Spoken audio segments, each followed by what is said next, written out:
at exactly 6:35 p.m. local time on April 1, 2026. The horizon above Kennedy Space Center burned with a light that hadn't been seen in over half a century. The towering Space Launch System, a machine built on decades of ambition, failure, and relentless human curiosity, roared to life.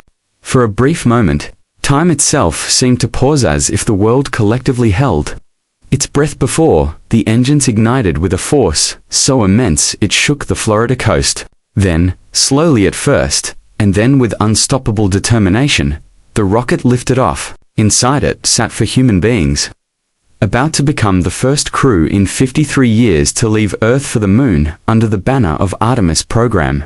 The launch was nearly perfect, though perfection in spaceflight is always fragile.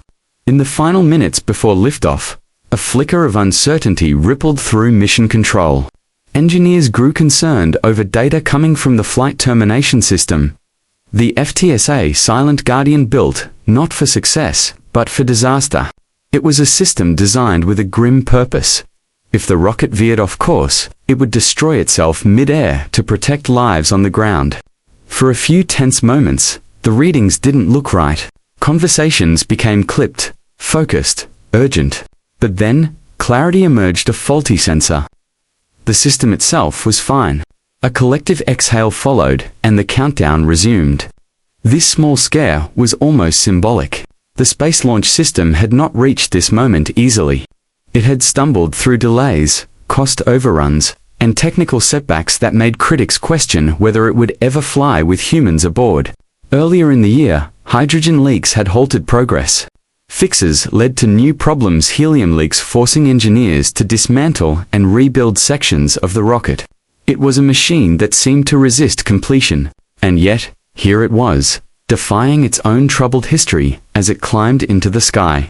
Inside the Orion spacecraft, named Integrity by its crewsat, for astronauts representing not just a nation, but a planet, Commander Reed Wiseman, pilot Victor Glover, mission specialist Christina Koch, and Canadian astronaut Jeremy Hansen formed a team that symbolized international cooperation at its finest.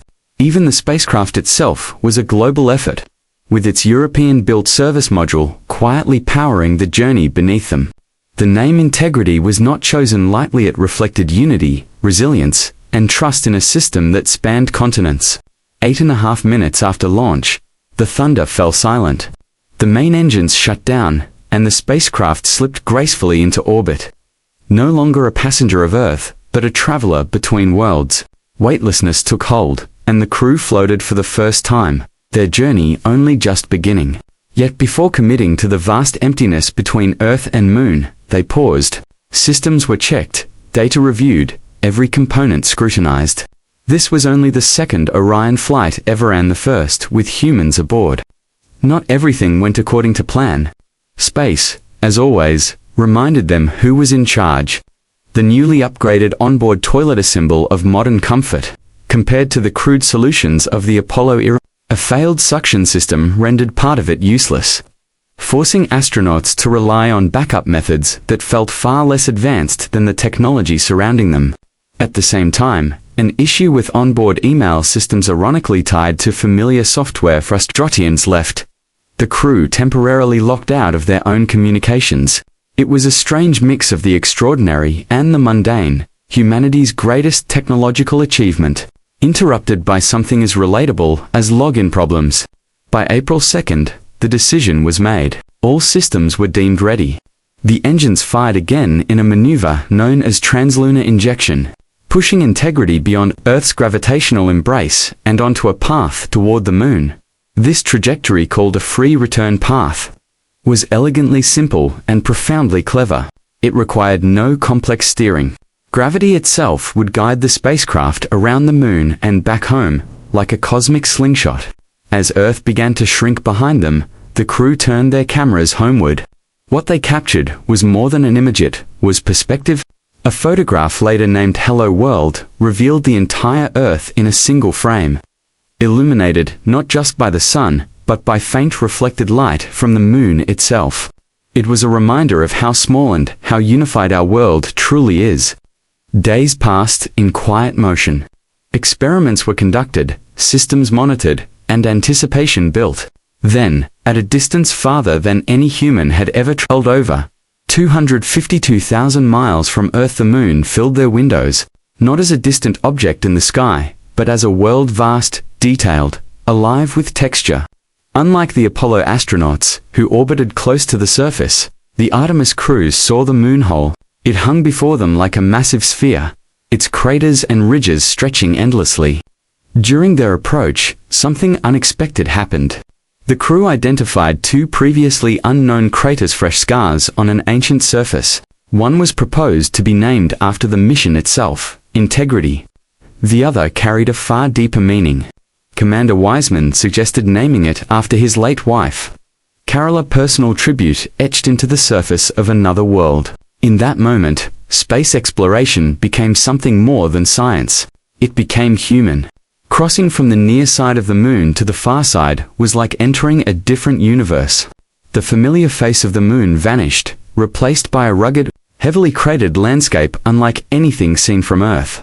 The massive oriental basin stretched across the horizon, reminder of violent cosmic history. The far side, often called the dark side, revealed itself in sunlight. Stripped of the smooth volcanic plains that defined the near side, it was raw, chaotic, and mysterious. Here, the crew witnessed something few humans ever have. Earth, their home planet, slowly dipped below the lunar horizon, disappearing into darkness. For a brief period, communication was lost as the moon blocked signals. In that silence, they were perhaps the most isolated humans in history, untethered from Earth, floating between two worlds. When communication returned, they were greeted with another breathtaking sight. A glowing blue marble rising above the grey horizon of the moon, a symbol of hope, fragility, and unity. Then came the eclipse. From their unique vantage point, the moon completely blocked the sun for nearly an hour, revealing stars and planets in a sky usually hidden by daylight. It was a vision no human had ever witnessed before, a reminder of how much of the universe remains unseen.